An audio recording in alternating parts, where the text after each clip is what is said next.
Tom Downey here. I'm going to talk today about replacing the vintage crank handles on the Saab 93. The early ones are white, and of course all the later ones are gray.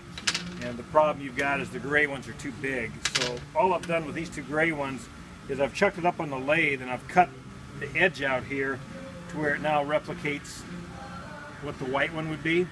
So this edge is dropped and this will be up higher now.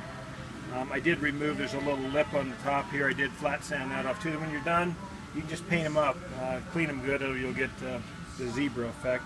Now that's on the window crank. On the door handle, that one is one of these flat ones. Could probably spin that out of aluminum, something with a CC machine pretty easy. Wouldn't be too expensive.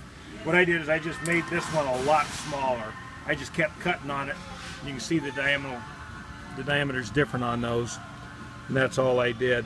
So it's really thin through there. But anyway, that'll work now. It's not perfect, but given that we're working in it with unperfect parts, it's probably the best you can do. Tom Downey, Fort Dodge, Iowa, signing off.